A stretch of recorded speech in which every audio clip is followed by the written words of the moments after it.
Uh, since we're going to be focusing on male victims of domestic violence and sexual assault, I would like to know what are your opinions about these remarks? You know, those man up remarks. You know, you're supposed to be a man, deal with it. This generally doesn't happen. Get over it. What are your opinions on those? Um, my opinion is that they come from a society that's what's the word I'm looking for? I guess it's sexist. I guess because we have these gender roles that are attached to the sexes, predominantly two sexes, more. And I think it's very sexist. I think it supposes that only women are the weaker sex, and that women should be the ones complaining about domestic abuse and sexual assault, whereas men ought not to complain about these things because the stereotypes put on to men are such that men are stronger, and somehow stronger means not able to succumb to or not to be victimized by sexual assault or domestic abuse.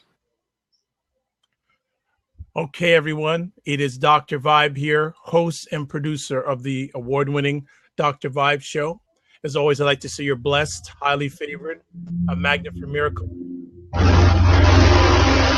Someone's problem. We always get that noise that happens every once in a while. We'll just work around it. Okay. So, as always, I am the host of Epic Conversations. And as always, too, you remember that I'm an empowerment coach, president, and CEO of Express Your Vibe Communications. Very happy to have LaShawn back on Pagan from Puerto Rico. So if you think it's hot wherever you're watching, check. She told me it's 90 degrees. That's without humidity, and they've got humidity on top of that. Mm-hmm. Yeah, it's like a really big oven. Okay, I know. Baking like no problem. I'm just going to say, Brian, I will let you on in a bit, but I just want to do a little bit of background and introduction of LaShawn, and we will get you on the conversation piece. So I know you want to get on. We'll get you on. Just want to share a little bit about LaShawn.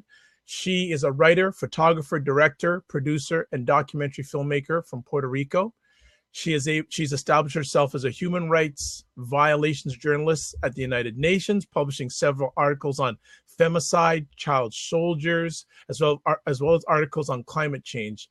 She also has collaborated toward a book published by, and is that, I got to pronounce this, AIGNOS. What's the correct pronounce? I know. There you go. I know Publishing, entitled There Is No Cholera in Zimbabwe, with a depth essay on gender-based violence. She's also worked for I Know Publishing Company as an editor and worked on the manuscripts of Teresa Varela, Ricardo Rodriguez, so many. She's just done a lot, and she's still going strong. In addition to being an editor, LaShawn also provided the photo that would make the cover of Varela's debut novel, Sun. She's got a long repertoire here. She's also given talks about domestic violence and social awareness at LaGuardia Community College in Long Island.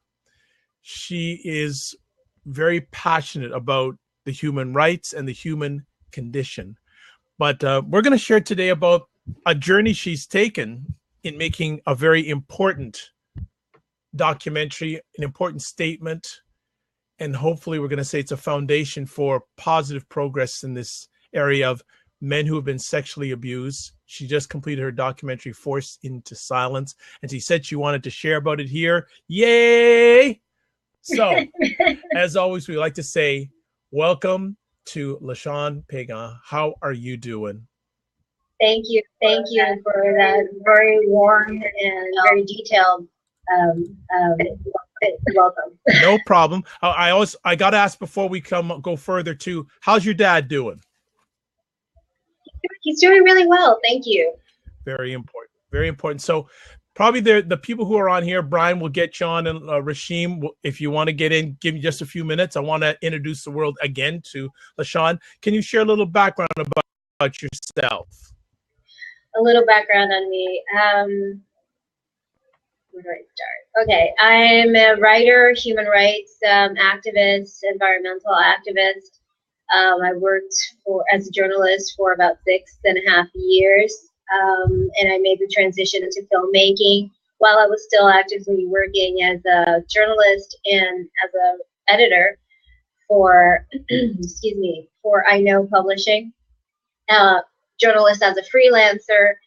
I started with small little digital poems and, small videos and stuff, and then I progressed throughout that into making, kind of marrying my journalism experience into the filmmaking, kind of like, and that's where all the documentaries came about. Like, I was working on femicide and gender-based violence articles for a very long time, and I wanted to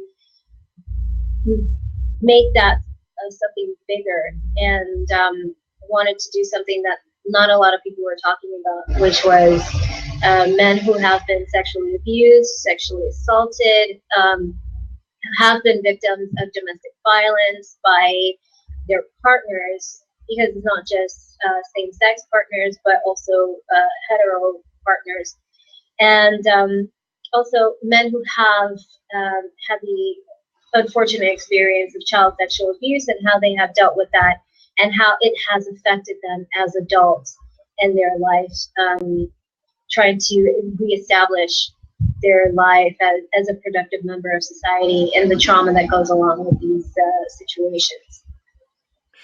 Wonderful, and a great conversation piece, because this doesn't get it discussed enough. So I'm glad that you are being the tip of the spear. Two-pronged conversation piece I have for you. First of all, I guess maybe three. What got you into documentaries?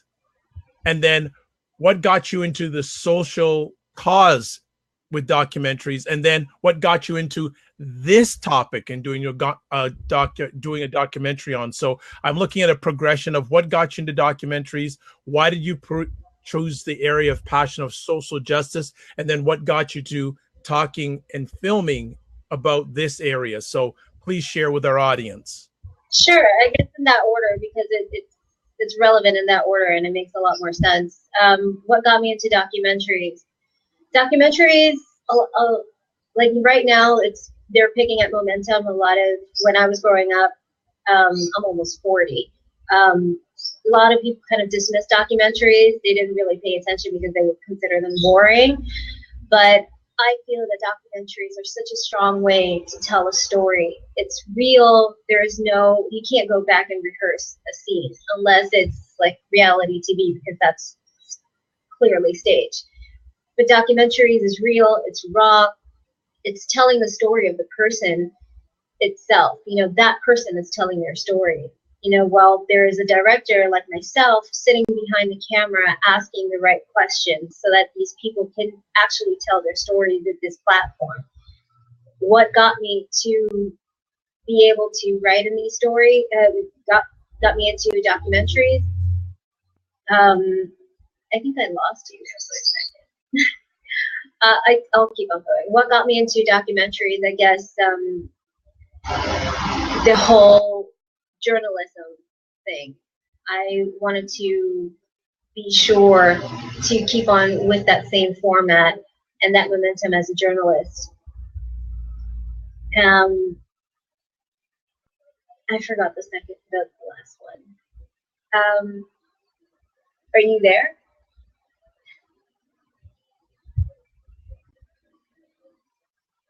Hello?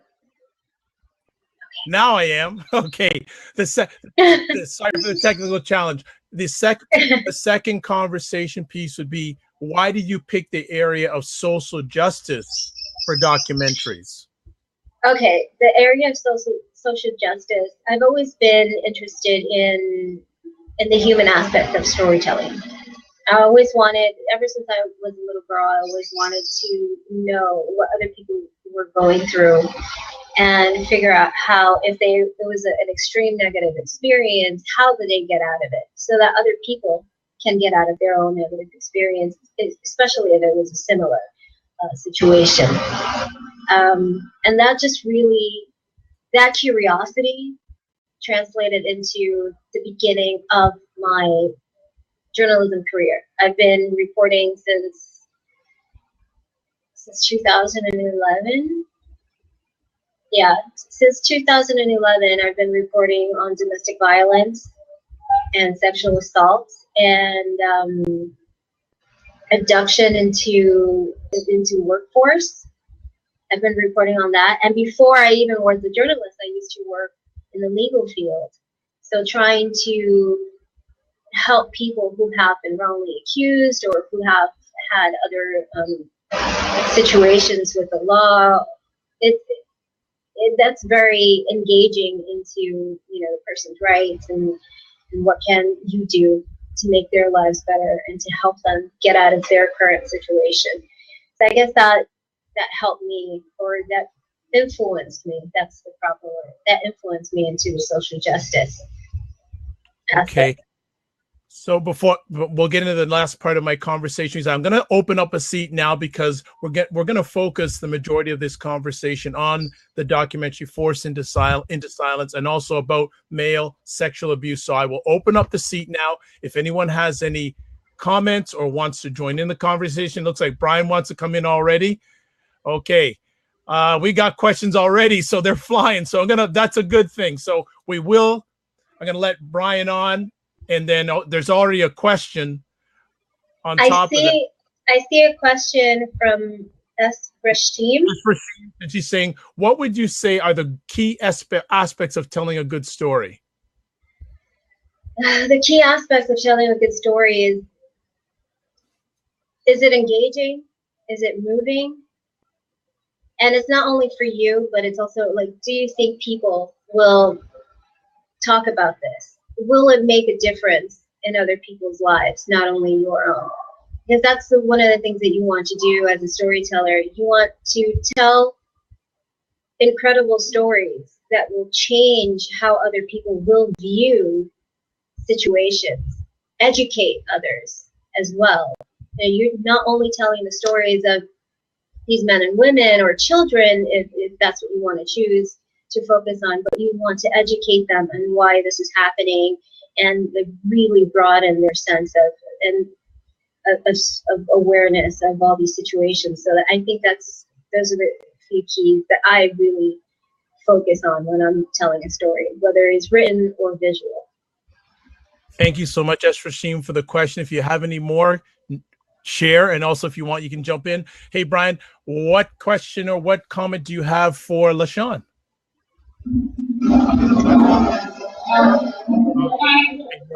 Your audio is bad. Oh my gosh. How's Okay, that? okay. Better? That's Okay. much better. Okay. Thank you for doing this.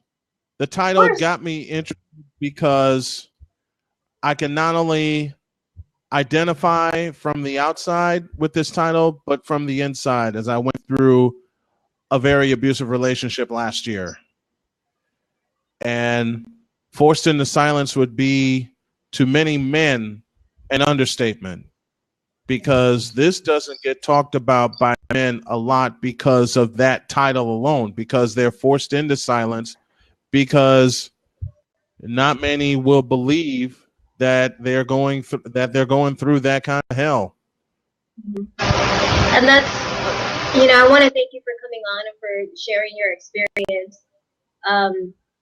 That's one of the things that I want to be able to change with this documentary. There's a really damaging stigma when it comes to men and being victimized. This stigma needs to change. We need to change the narrative of victimization, and we need to change the way that we look at victims. Victims aren't just helpless women and children, but victims can be anybody of any gender, size, color, creed, whatever. Anybody can go through these situations, and we need to have an inclusive conversation when it comes to domestic violence, sexual assault, and child sexual abuse. I love the adjective you used before the word conversation. You said we need to have an inclusive conversation. That's very, very powerful. Let me get back. Looks like Brian wants to come back on. Let's see if we can get him. And welcome Dan and welcome Gracie for for joining the conversation. Appreciate it, not taken for granted. Okay, we got you back, Brian. Yeah. And now we don't have. I'm right here. Okay. Okay. Inclusive conversation. That is something that needs to happen. It needed to happen like yesterday because, as I mentioned before, I had to suddenly step out. I got a visitor. 3/4 of the people, when a man tells someone that he's being abused, the man gets laughed at. This is how society has been conditioned for so long to think, well, there's no way that a man can be abused in a relationship. I thought that until last year when I went through what I went through with Jody, when she kept putting me down, especially with me doing what I love to do, which Don't worry, that's on LaShawn's end. Don't worry about you, Brian. It's not on your end. okay. Sorry. No problem. But like I said, when I saw this title, I immediately wanted to come in, and I'm so glad you're doing this documentary, and it needs to get out there. And if I burst into tears, you'll have to forgive me because it's hard when a man gets punched and a man gets yelled at and put down and name called. And because of the way society is, he can't fight back the way that he wants to. That's correct. And I'm really sorry that you had to go through those experiences. And one of the things that I discussed in the film is I talked to specialists who focus on this area. The director, the CEO and director of Male Survivor, a psychologist who is specializing in men's health, young boys and men, and a healthcare professional from Australia. And between all the people that I tried to get to speak about this subject, she was the only woman. And those two were the only men who wanted to go ahead and talk about this and say, yes, we do need to change the narrative. Everybody else, it took me about 5 years to be able to complete this film and to get people to talk because of that stigma, because of, well, if you're a man, you can't get hit, especially if your partner is a woman, especially if your partner is a smaller woman. So like what's going on? The truth of the matter is, it doesn't matter what size your abuser is, what gender your abuser is. Everybody has the capability of being a victimizer. Everybody has the ability to be a victim. Doesn't matter what the situation is, who is the perpetrator and who is the victim. And that is something that we need to look at in a way that will help us create a solution and to create the proper avenues to treat and to help these people who have gone through these experiences. So with that said, that's why I so passionately pursued this film, to make sure that it got done, to make sure that the conversation was done, even if I just kept on getting doors closed left and right. I kept on being accused of being a traitor to my feminist ways. But that's one of the things that people don't understand. You can be a feminist, and you should be a feminist, because feminism looks for gender equality and for protection of all genders. Everybody should be protected under the law equally. Everybody should have the same opportunities, whether male or female. Misandry is the hate of men, and I'm not in that category. I am a feminist, yes, but I don't hate men. I want to help men. I want to help us have the same opportunity, the same protection. And if anybody wants to cry, they should be able to. Doesn't matter if they're 6'4", 300 pounds, whatever. If it's like a giant wrestler from something, if he has, you know, the urge to cry, he should do so, because those are his feelings. Feelings should not be classified as male or female or whatever. Feelings are feelings, and we all have them. I want to go ahead, Brian. Here's a point. You just made it, LaShawn. Men should be allowed to express their feelings, no matter what they are. Men should be allowed to openly express how they feel. But again, it goes back to something we had talked about before. Because of the way society before we got here has been conditioned, men are not allowed for the most part to express how they feel. And if they do express how they feel, and if there are tears involved, they're labeled soft. They're labeled unmanly. They're labeled women, basically, you know, for expressing how they feel. And that's total. And I've gotten that kind of abuse all my damn life, and it's not fair. No, it's not fair, because one of the things that we also do for male children is as soon as we see a little boy cry, oh, stop being a little girl, why are you crying? Because boys are emotional, and sometimes even more so than little girls. You know, they have a really huge attachment to their mothers and or their single fathers or whatever, and because of the way that society is conditioned, they don't know how to act. They don't know what's acceptable. So that's even more traumatizing. So we're doing like I've said this several times before. We're doing such a great great job, and raising our daughters to be strong, to be independent, but we're neglecting our boys, and it has to change. You know, the antiquated views that we have been raising our boys in is just, it's not only antiquated, but very, very damaging.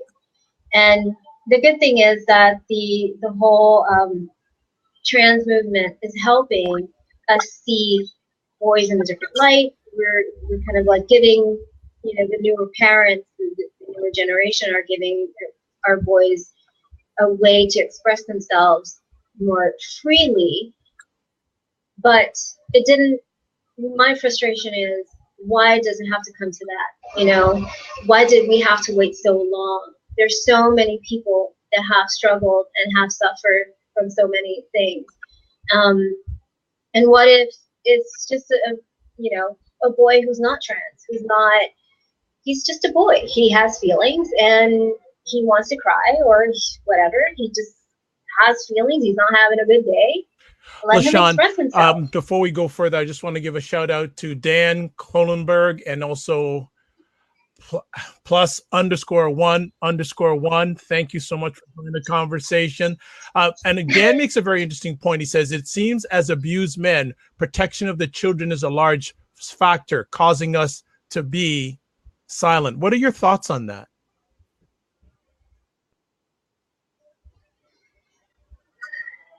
Child sexual abuse and child abuse is a very complex subject. I touch on that on the documentary, and while it's easier to talk about it when it's a girl being a victim, it's so hard for society to not only acknowledge, but to properly treat a boy who has been sexually abused, and to accept when this boy becomes an adult his past experiences, because there are all these labels that go in with knowing that this person, this man, has had these experiences done to him, has had these things done to him when he was a child. Immediately, people who aren't educated in the matter think, oh, well, you know, he had this happen to him. Well, that means that he's more likely to do it to others. And I don't want to expose my child to this. If that person or that man, since we're talking about men, if that man wants to have a job in, let's say, education or anything that has to do with child care or child development. So that's something that we need to change, because if it's a woman who has been sexually abused as a child, that same stigma doesn't go. I- You know, if she goes on and she moves to a place she wants to be an educator, and people know that she's had these experiences. She's very brave. She's very strong to be such a well put together person, and still have had those experiences happen to her, as opposed to the man. It's like, well, I don't want you close to my child. I don't want to expose my son or my daughter to this because you might do it. And that's not fair to anybody. That's even more damaging. And that just, when young boys who are currently going through that or have had that happen to them recently see adults that they know have had these experiences go through that rejection, that just further forces them to go in like I don't want to talk about it. I don't want to tell anybody. And their parents don't even want to talk to anybody about it or seek help or anything. It's like, let's just forget it. I wanna get to some of the actual journey of the documentary because time is flying. And you know what? Everyone who is here, you are providing great questions and great feedback. And I know LaShawn is really appreciating what's being said. Dan, I'm reading your comment. I wasn't coming from child abuse, rather DFS. I don't know what the DFS means. Does anyone know what the DFS means? Family services. Okay, thank you. Stepping in, taking the wife away, or just the kids, or dad has to miss work, just a total mess. Point well taken. Understood. So let's start. LaShawn, tell us where were you, or do you remember when you first came to getting this idea about doing this documentary? The first time I got an idea of working on this particular topic, I was at the newsroom at the United Nations. When I realized that I needed to make a film about it was 2 years after, because I kept on doing research on the matter, and it was really hard to find a proper research. And I just wasn't satisfied with it. I was like, why can I not find enough things about this? Why is the conversation not going? Well, then that means that I have to get the conversation going. So I'm going to do it. And it was very hard at the beginning to get people interested. Out of, let's say, 20 publications that I reached out to, to get the word out there, only one responded to me, and that was the Amazing Good Men Project. Yeah, and from there it's just like baby steps. So it really sounds that those early days were quite challenging. Yeah, I believe I can honestly say that the whole process was quite challenging the entire time. When you started this journey, a two-pronged conversation piece, were there times you wanted to quit, and what were there moments that said, I'm doing the right thing? What was the first moment you experienced saying, you know what, I'm doing the right thing? I can say in all honesty, I never said I'm going to quit. To me, I see a challenge and I say to myself, I just need to find a way how to do this because it needs to be done. And what was the second part of that question? Oh, when was the time that I figured out or that I noticed that I was doing the right thing? Was there a moment during the journey that you said, wow, I'm glad I'm doing this? I had uploaded a campaign video to my YouTube channel, and several months went by. I didn't get any comments or anything, and at some point, I just kind of forgot that I had done that, that I had uploaded that, and then I got a comment from a young lady in the States, in the U.S., and she was like, "I'm looking forward to watching this film when you finish it, because people need to talk about this." And I really love the premise of this video, and I want to see more. And I was like, yeah, yeah, we need to see more about this.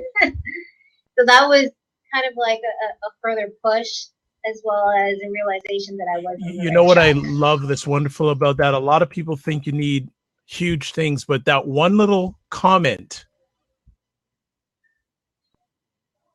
Yeah. That one little comment, it just served as fuel for the rest of it. So how you had mentioned how difficult it was to get men to share about this subject on camera. What reasons were they giving you why they didn't want to share on camera? Some of them didn't want to just talk about their experiences.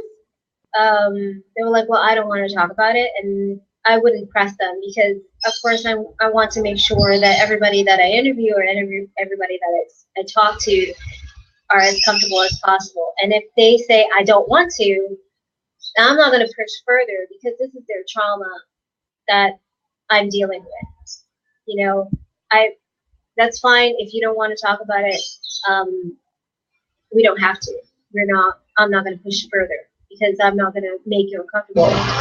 And that way, they know that I'm not there to pressure them to do something that they don't want to do, because they've already had so many experiences like that, and I don't want to put any more pressure on them. I would have some other guys kind of like laugh off their abuse, kind of half jokingly say that I should interview a specific race, like, oh, you should get white guys to talk, because, you know, they're always being abused. And I'm like, wow, no. That's interesting. That's not true. And they would, you know, when I would point out, like, these are the signs that you're being like a domestic violence victim. Sorry, Don't worry. there's a car passing by. These are the signs that you're being a you know, victim of domestic violence. They would be like, oh, like, wait a minute, I am. And like, but they were kind of like, it would sink in, and then they would feel terrible for making those comments, and then they would feel even more terrible that a woman is educating them on these things. And then sometimes I would just get people to just cancel. They were like, I can't do it, and then that's fine. When it came to specialists, I was trying to get people to, like, psychologists. I was trying to get advocates. I was trying to get like all these different types of professionals in this area to talk. They would say, yes, I really think that this is important. I really think that, you know, what you're doing is very special, it's unique, and it's evocative. But then the day would come, like 3 days before that we scheduled a meeting or like the interview date, they would be like, oh, well, I need to reschedule because something showed up and I didn't know that that was on my calendar, and they wouldn't reschedule. So it was quite challenging. You, if I understand correctly, and correct me if I'm wrong, you got 2 men to share during the documentary, correct? So yes, I did. I want to, before you go further, that how many men did you ask to get 2?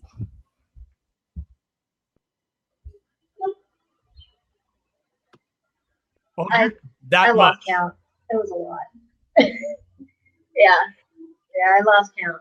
And so When you were going through this process of men saying no, no, no, what was that telling you about how severe this issue is? It just let me know that I needed that much more to make this film. You know, because these men were afraid of not only talking about it, but facing their trauma, facing their experiences, and which led them to being shut down. It just let me know that I needed to make this film even more, because they needed to hear from others that they weren't alone in these experiences, that they didn't have to put up with this because of their gender. Wow. That it was a complete injustice for them to keep on having these experiences alone, without any help, because of their gender. So I just kept on going. I kept on moving. I'm like, well, I have so many no's, so that means I'm that much closer to a yes.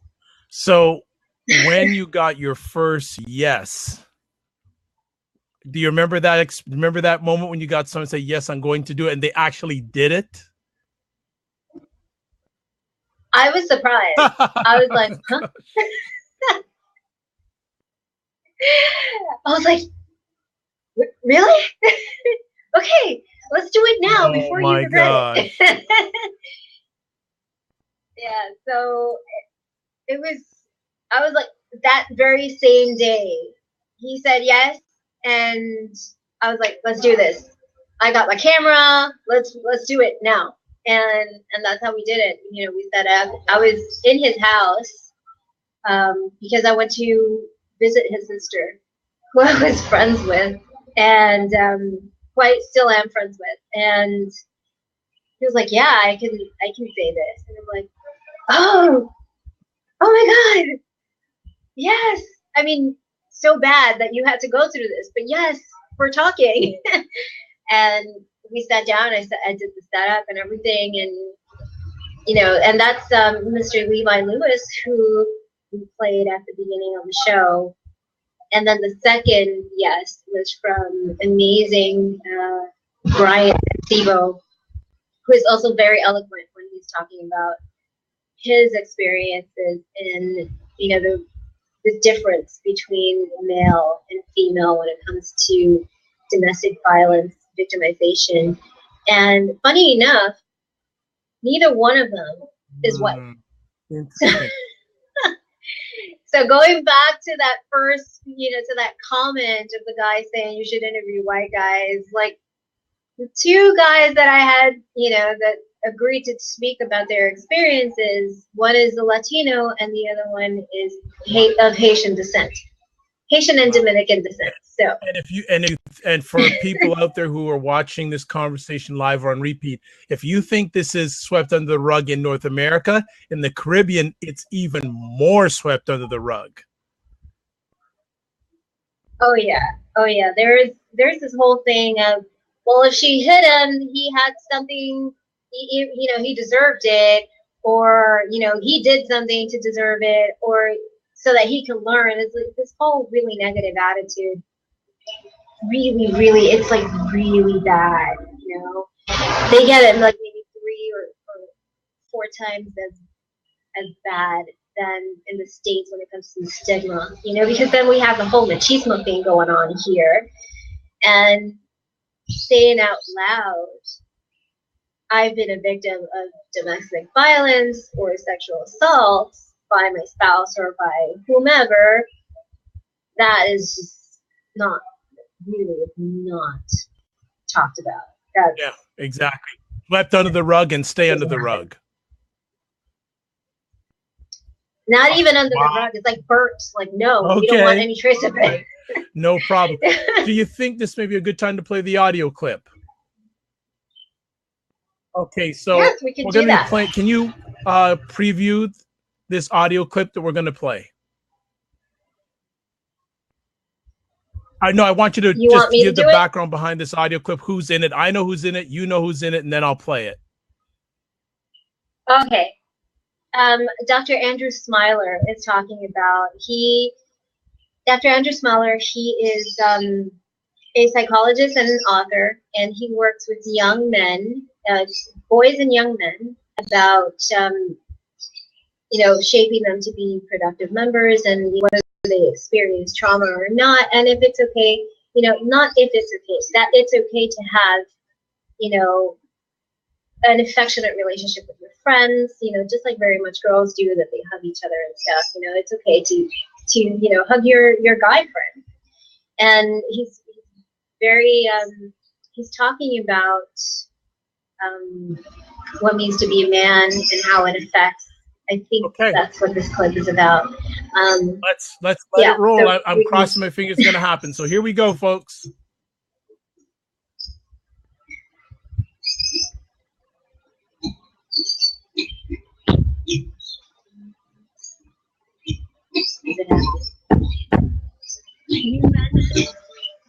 The sample that you sent me of your book, that there is a fear of being looked at as a homosexual.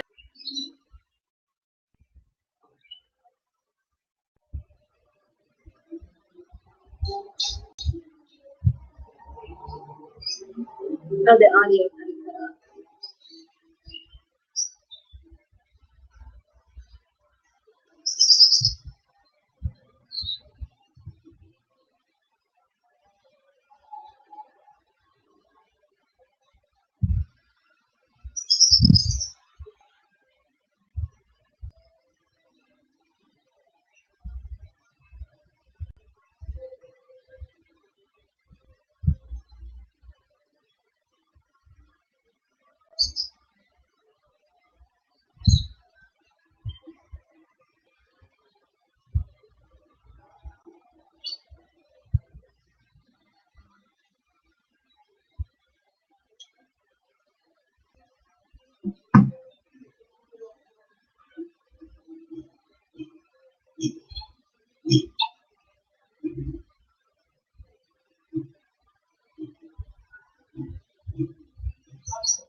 There we go.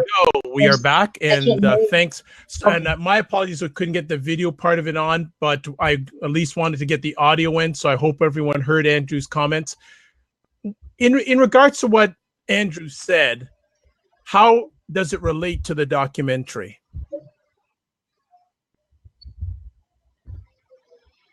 Well, one of the things that I explored during the documentary is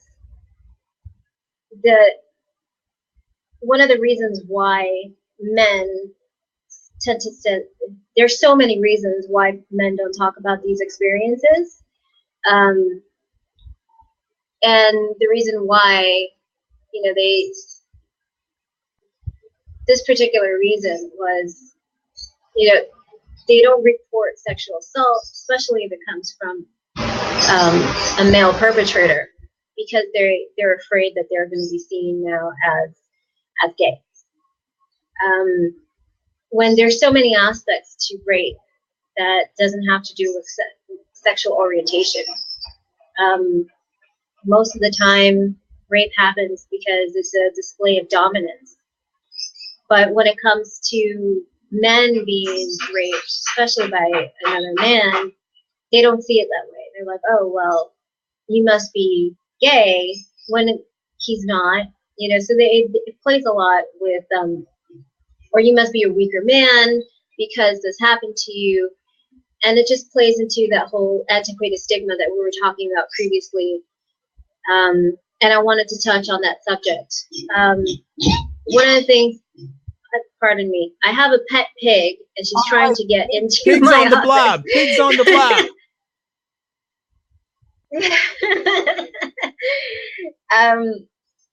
So one of the things that I wanted to do with this particular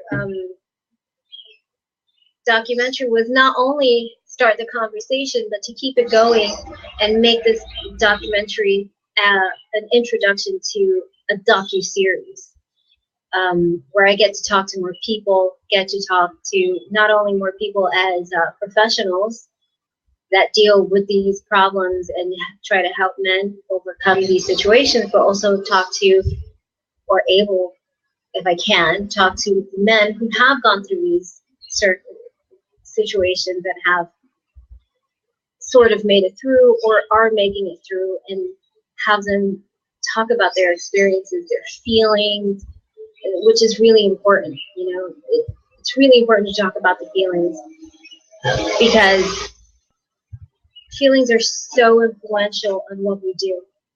If we feel that we're not going to be heard, if we feel that we're going to be further victimized, we don't speak up. And that is one thing that we need to address.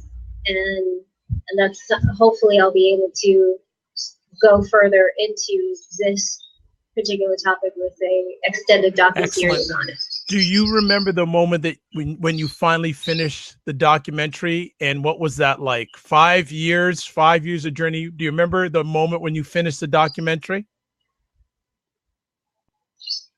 5 years of my life poured into this documentary. When I hit render film on the computer, I cried. I was like, oh my God, this is done.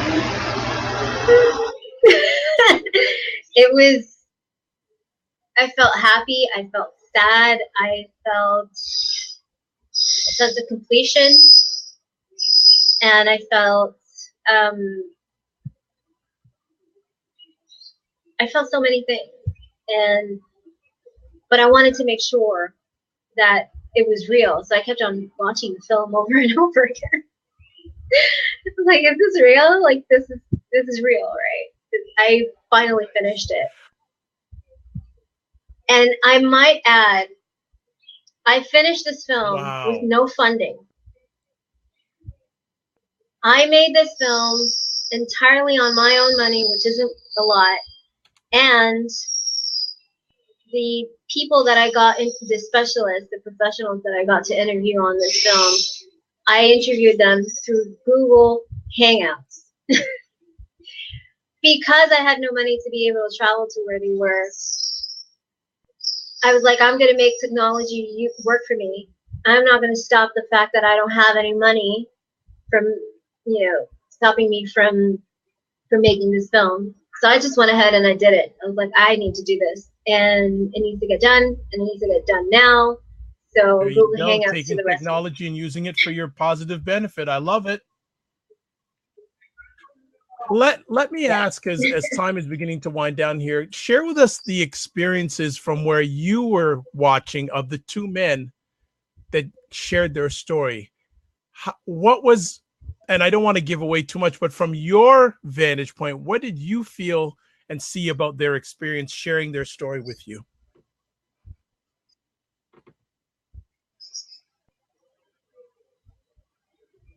I know it sounds cliche to say this, but I looked at them as brave. They're two very brave individuals, very educated individuals that went ahead and decided that, yes, they were going to share their stories. As I was listening to them, I was surprised that they went through so much. I was appalled that they went through so much without any help.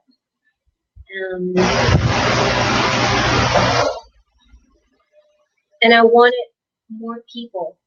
I wanted to be able to share their stories with as much people as possible, or as many people as possible, I'm sorry, so that others can see and speak up and know that they're not alone. It was incredible. It was incredible to hear even the minimal things, like, oh, well, we were in an argument and she kind of scratched me in my face or something, or to, you know, which sounds not so bad, but it is bad. To the, we got into an argument and I choked him out. Bad, you know, because he was hurting me really bad, so he got me really angry and I needed to defend myself and so on. So, you know, to go from both ends to hearing from both ends that they had to go through the stigma, they had to go through, oh, your friend's joking that, you know, you're too big of a guy, or come on, you're a man. It was enraging, and it was further motivating for me to continue to finish it. What has been the biggest, or some of the biggest critics you've had during your journey about this documentary?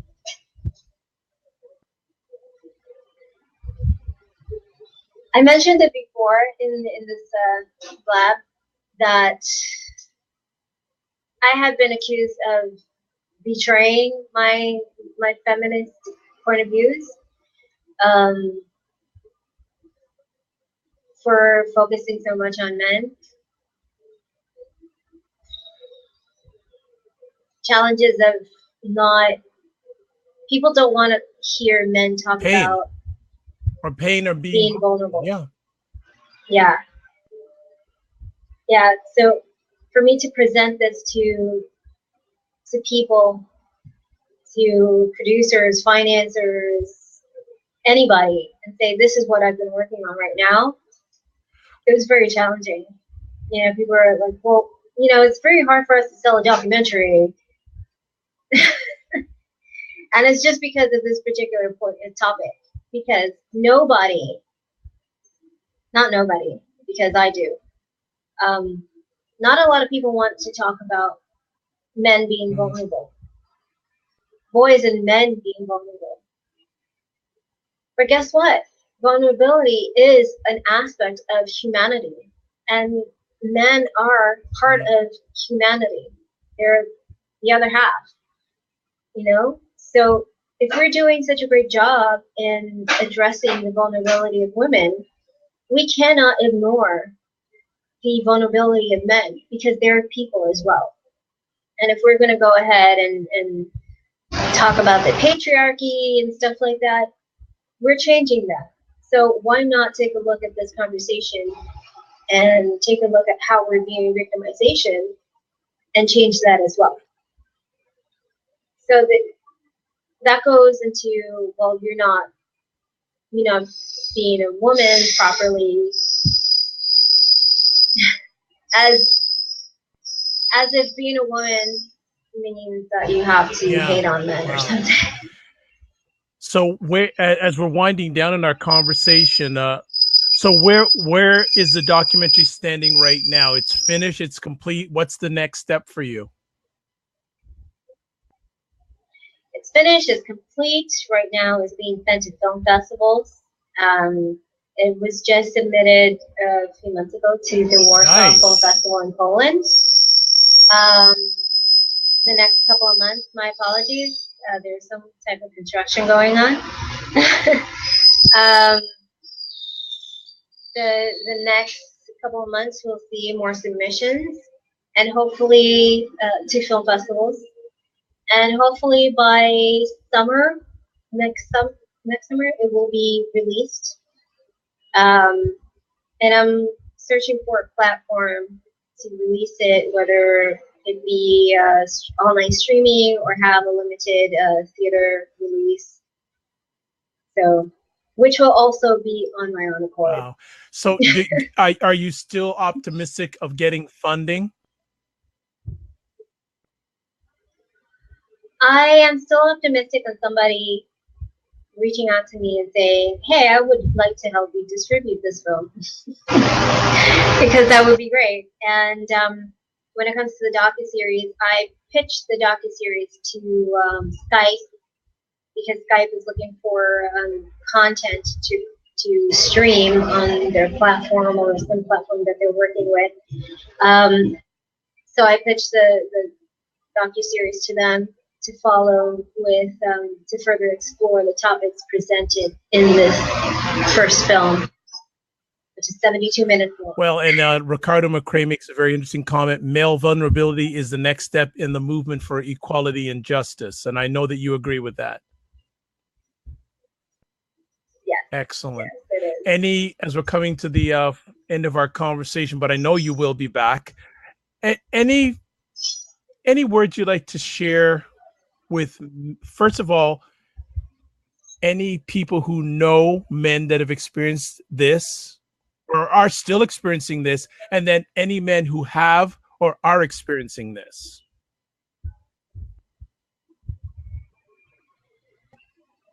What I would like to say to the people who, like the friends or family members of men who are going through this or have gone through this, don't poke fun. You know, this is a serious issue, and put yourself in their shoes.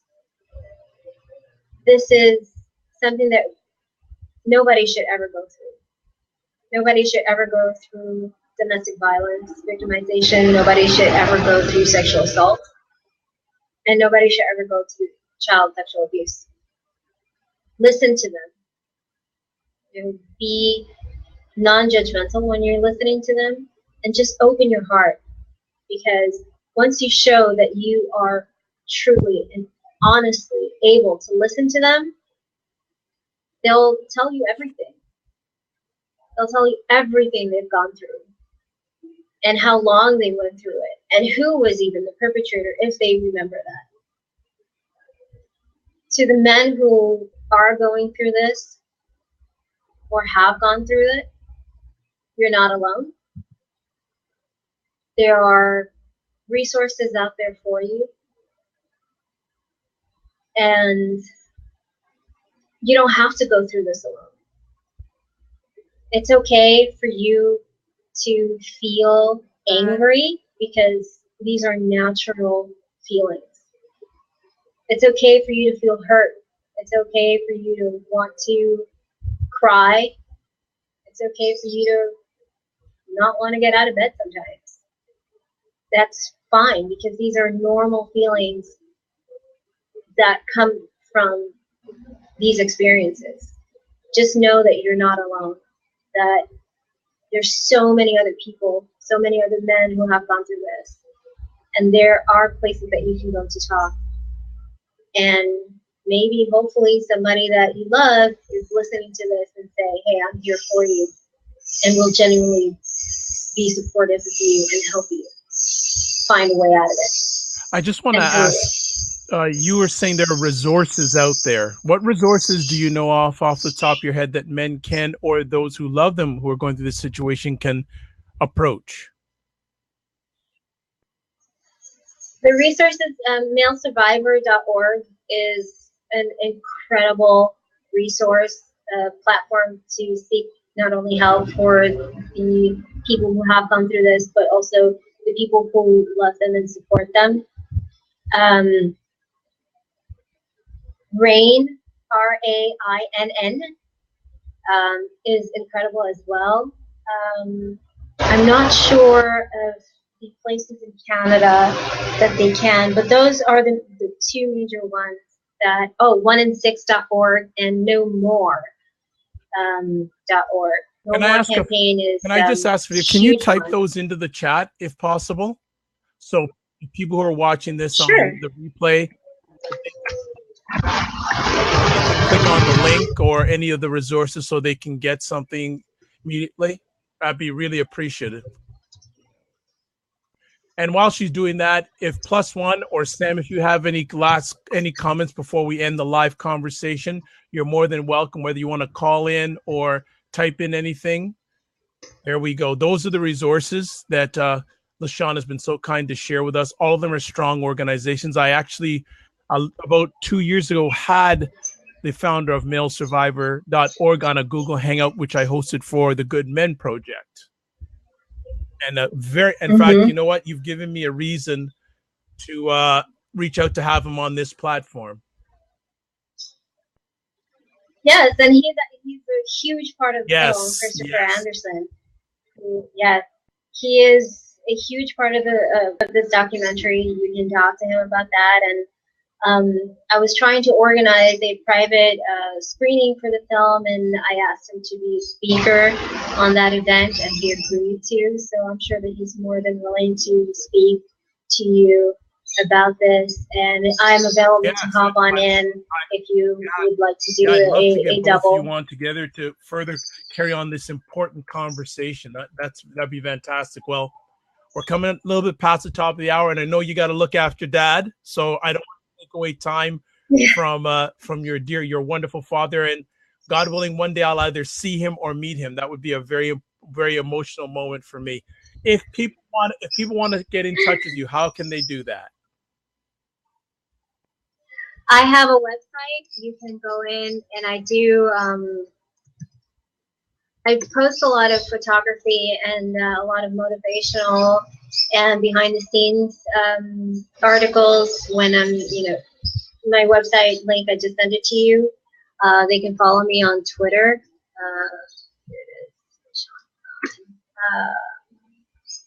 My Twitter is at Shawn Pagan. And okay. You can, those are the two that I'm more active on. Sometimes if I'm too quiet on my website, it's because I'm out working on something, but I will give an update, a small update with photographs and what's happening and stuff like that. So that's, I'm also on Instagram, also Shawn Pagan. Well, hey, consistent branding, love it.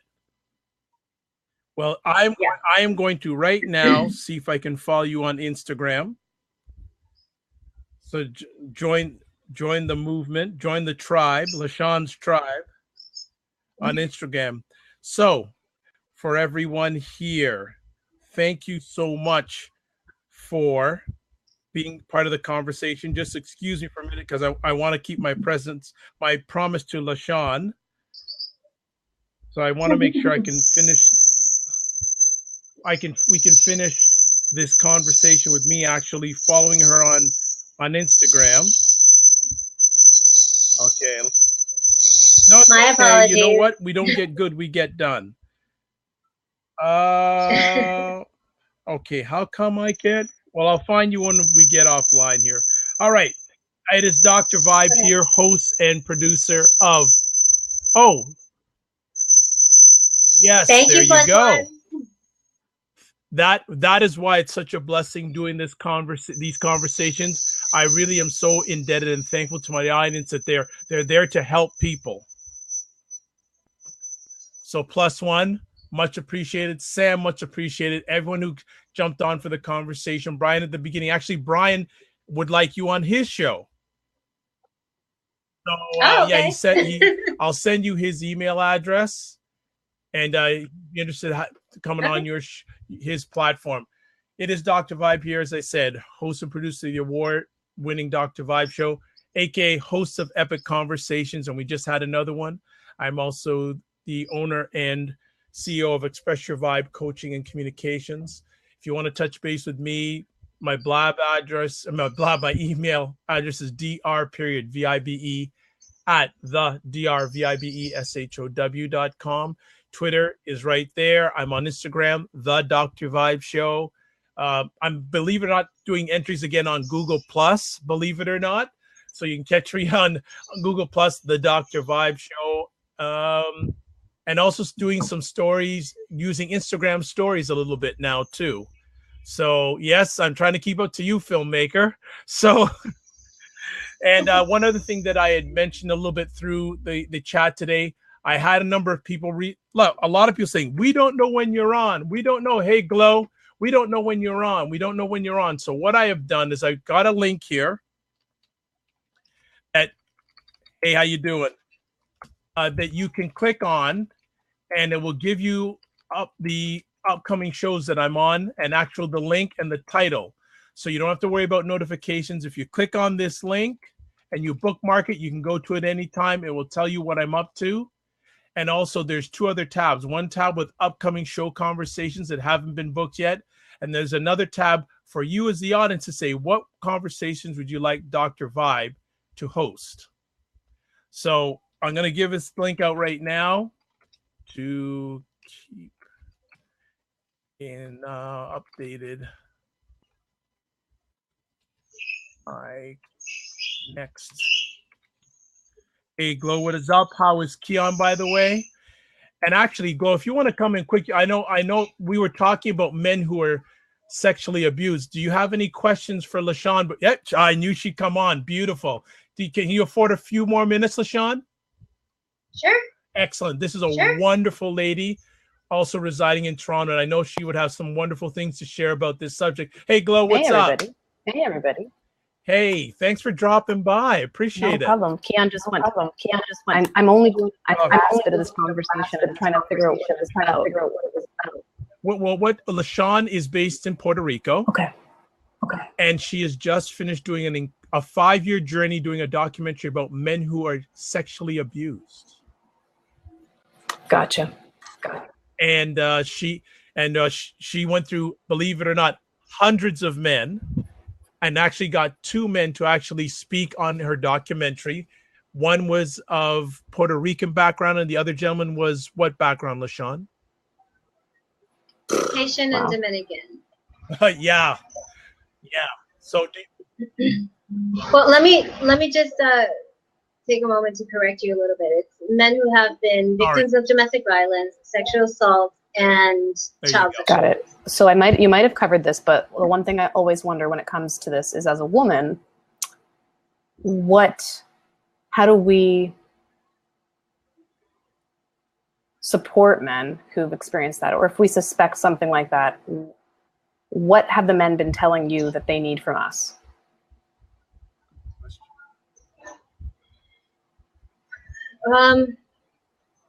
This is something that I actually talk about or really explore with the Jasmine Newman, who appears in the film I Like Your Cup.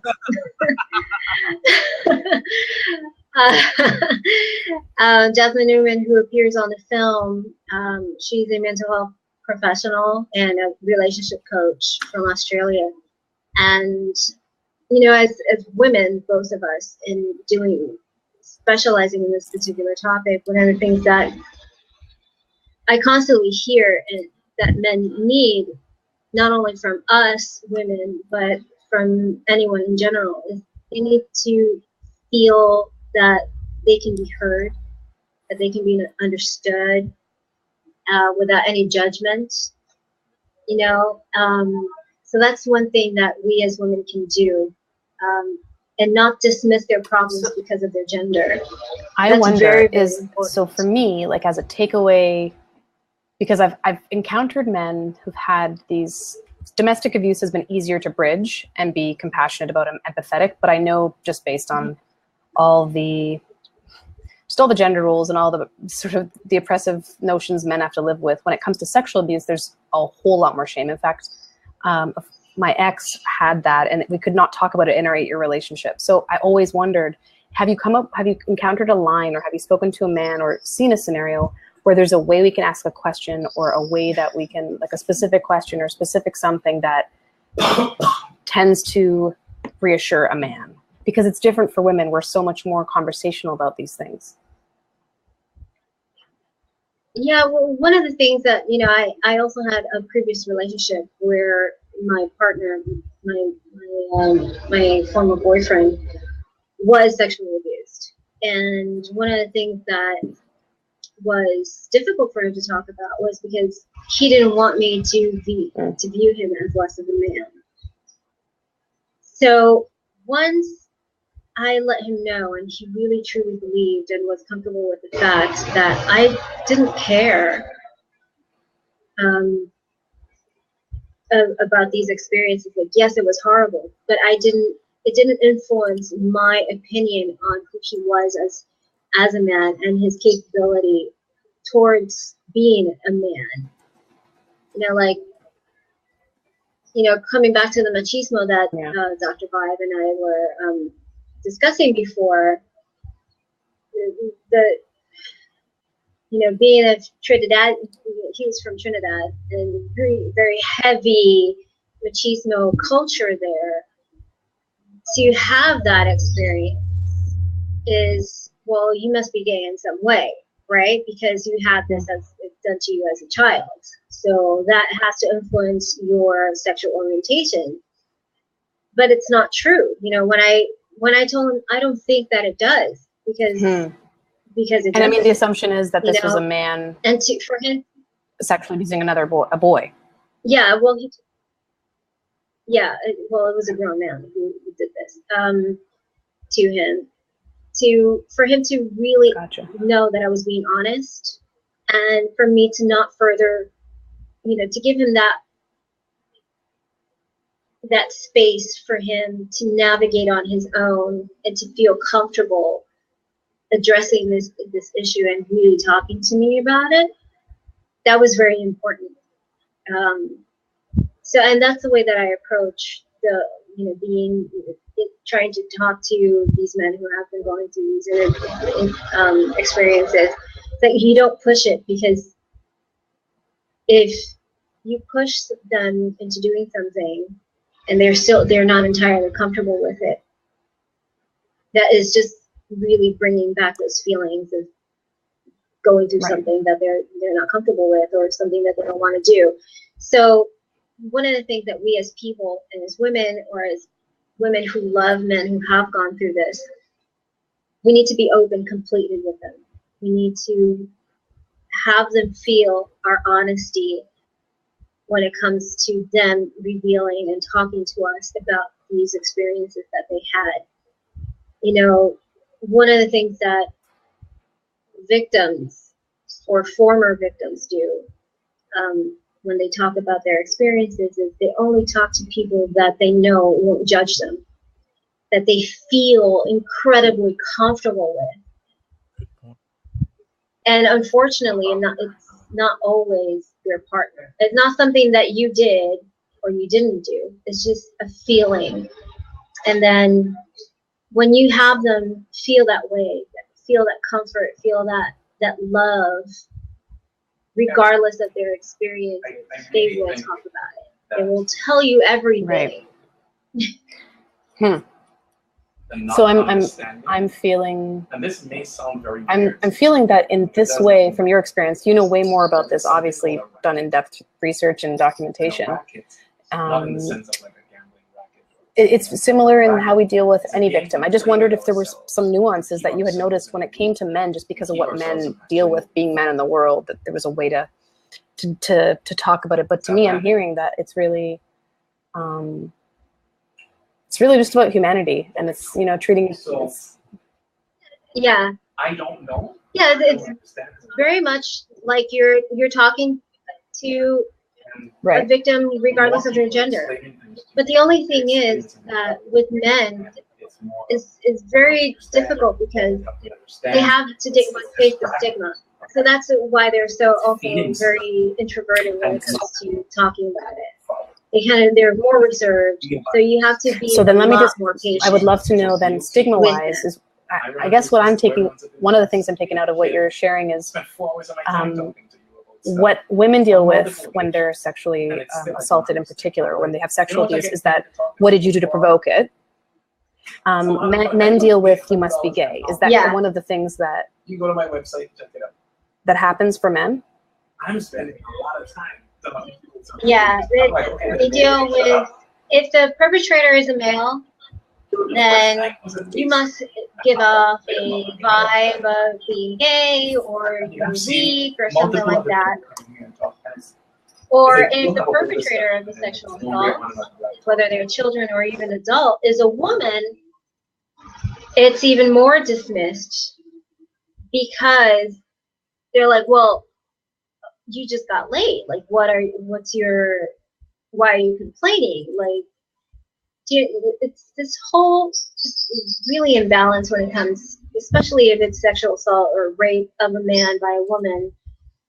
How can a woman rape a man? Like, does she penetrate you in some way or something like that? Like, no.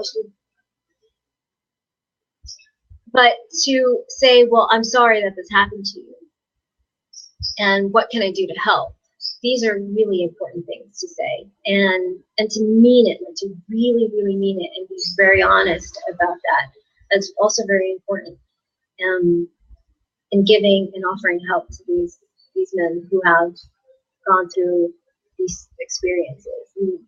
Good. Thank you. Thank you so much for sharing that. Yeah, Glow. Thank you so much for, and I said it on the side, making the conversation better. Thank you so much for jumping in. I really appreciate it. Those are really good questions. She's good. She's darn good. So you know, as I said, first time she's been on one of my blabs. I've seen her on other people's blabs. Yeah, thanks for having me. I know, and Ricardo, my husband, is on another blab, so I'm trying to mute while. they are the husband wife blab tag team. They're on, but like I'm going. And, go I just remember something that I wanted to add. Sometimes when these male victims or former victims don't want to talk, is because they're still not dealing with their own problems. They're still processing their experiences, no matter how far or how long ago they were. The fact that they don't want to talk about it means that they're just still processing, or they don't want to face it at all. Because, like, yeah, that was done to me, and that's it. And I have found that when it comes to my experience with the men in my life, unlike the women in my life, I have found that where the women will say, I'm not ready, like they're conscious of the fact that, like, I'm not ready yet, give me time. A lot of the men haven't even processed that piece of the puzzle, because, you know, they haven't spent their whole life talking about everything like women have been encouraged to do. So I find that it's more like just the silence or this weird reaction. And I think we as women have to be responsible for reading that sometimes as unexpressed desire for space. Yes. Yeah, we have to really pay attention to these, because everybody processes trauma differently. So we need to pay attention to these signs, you know, the silence, the aggressiveness, the defensiveness when these topics come up. So you have to, like, really pay attention and not push them.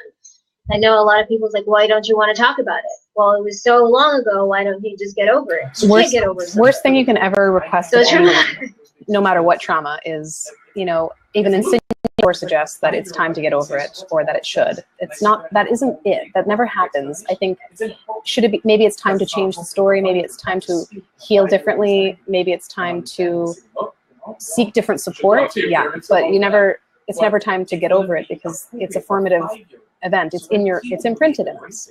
I mean, I've been victims of multiple kinds of abuses myself, and I've taken a long time, decades, to figure out that it's not something I'm going to get over and stop ever talking about, because it is part of those experiences that have shaped me, and even my ability to be more compassionate with people after I got over the rage and the anger and all that. It's a process. So yeah, it is. If the process is not up to that other person for you to get up over something, you know, it's up to you whether you are ready to acknowledge, treat, and accept what your experiences are, and therefore, and subsequently be able to help others at the same time. Because something that I've come to realize, the more I speak to people who have gone through trauma, and as a person who has gone through trauma myself, I feel like my experiences should be used as a tool to help others. Like, if I move past that, and I've seen this sort of attitude from others as well that have had these, you know, really traumatic experiences, if I was able to move past these really bad things, I can help you, or I can maybe teach you or tell you the tools that helped me, so that we can all move and through it. We can get through the mud together, and we can come out, all of us, clean on the other side. While one of us is holding a towel and be like, yeah, I get that. Thank you so much. I see other questions. I don't want to dominate, but I appreciate you. No, LaShawn is good. Like LaShawn already spoke of what prompted her to take on this topic. But if LaShawn, if you want to just give a quick synopsis on why you got into this realm. Take care, Glow. God bless. Be well, and all the best to the family. And thanks for making the conversation better. Just really quickly touching back on what prompted me to get on this topic. As I was doing research for gender-based violence articles, I figured, men also go through this. And I was doing research on the topic of men, and I realized that there weren't enough things published for men to do actually tackling this particular issue. And I said, well, I need to make a film about this, and that's how that happened. Well, we have taken up more than enough of LaShawn and her father's time. But LaShawn, I have to thank you for giving a little extra. And Gloria asked some great questions and added another great layer to the making it another epic conversation, the Dr. Vibe Show. As always, I like to say you're blessed and highly favored. You're a magnet for miracles, and you're a solution for someone's problem. I am not on Blab later, but I'm going to do another facet of Dr. Vibe. I'm doing a live podcast tonight. So yes, I do. That's how I started off in this journey, doing podcasting. So I'm going to give you my website address. And tonight at 9:30, I'm going to be hosting a conversation with a young lady named Althea McLaughlin. And she's going to be talking about the beauty of breakups, shifting from pain to power. So she's going. Nice. She reached out to me, saw I was doing a lot of stuff, and the basic framing of the conversation is: will it be about people who are either recovering from a recent breakup or are still held back from healthy relationships due to traumatic previous relationships? So if you want to catch that, there's the website address. If you want to go and listen live, if you're on a desktop or laptop, all you'll need to do at 9:30 Eastern time is just go to your desktop and laptop. It's going to live audio stream through my website.